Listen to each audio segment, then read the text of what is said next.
a lot of money, right? So I would guess I'm an Orthodox Christian. But if I had to bet on one religion as if I were betting on the stock market for the future, you have to bet on Islam. Because Muslims are intolerant. And I'm not saying that disrespectfully. Because if you're tolerant of everything, then you stand for nothing. Facts. Christians are so tolerant now. You don't believe it. They have gay pastors that I'm not even anti-gay, but if the book says don't have, like, what do you believe in now? If you're tolerant of everything, you stand for nothing. I can walk through London with a t-shirt saying Jesus is gay and nothing will happen to me. If I did the same thing with the Islamic prophet, I'd be dead before I got to the end of the street. Boom. That's how much they believe and respect. And I respect people who stick up for what they believe in. It's not even about me believing in it. I respect them because they believe and they will defend. Muslims are the only people who will defend their religion. They will defend their beliefs. They refuse to be mocked. They refuse to be insulted. And I respect that about them. I respect that. That's an amazing thing about them, right?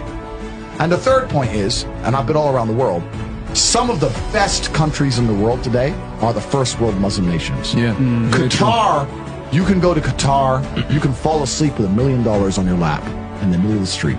Nothing's going to happen. Saudi Arabia as well. You can go to Saudi, nothing will happen to you. You can go to Dubai, UAE, nothing's going to happen. They leave their cars parked with the keys inside. It's so safe. Wow. It's so safe. Women, everyone's married. Every woman obeys her husband. Every single woman has 4, 5, 6 kids. Big families. All the things we're talking about, all the problems we have here, right? They've got none of that. None of it. Because of Islam. Islam keeps society in the role where women obey their man. Women have children. Women have big families. Women are exceptionally happy to do so. Before some Western girl comes in here and runs her mouth, the Islamic women are happier than any you're going to see in the club tonight. They're very true. They're happy. Society is functioning. Their population is growing, because in most Western countries, the population is declining. Tim Cass was talking about it today. I was talking about, we were Two people have one kid. Doesn't work. Doesn't work, right? 2 people need to have 3.1 kids, because people die, right? People die prematurely, blah, blah, blah, blah. So we have population problems in the West. They have none of the population problems.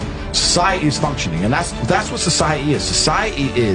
Society starts at the smallest possible group. You have families, and families make a street, and that street makes a village, and that village makes a town, that town makes a city, and that city makes a country.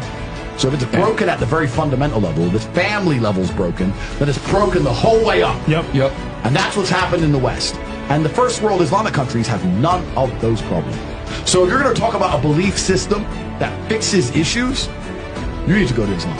And I will say this that will fix everything. I just have absolute, even though I wouldn't identify as a Muslim, I have absolute respect for the ideology, respect for the mentality, respect for the warrior aspect of it. I respect it. They don't play. They don't play. You can't insult their shit. But you can insult the church all day. You can make fun of it. There's a show on Netflix about a gay Jesus. That's a joke, right? Ha ha ha. And what do the Christians do? Nothing. Christianity is a dead religion. If you're a Christian, and I'm saying this as a Christian myself, Christianity is a dead religion which is confined to the history books. It's dying out. Your own Pope. The Pope goes up there and talks LGBTQ shit. That's crazy. It is over. You don't stand for anything. You don't believe in anything. You have no boundaries. You're walked on. You're mocked. The whole thing is a joke. Being a Christian now is nothing more than advertising. You're a loser. It's a losing religion because you've lost.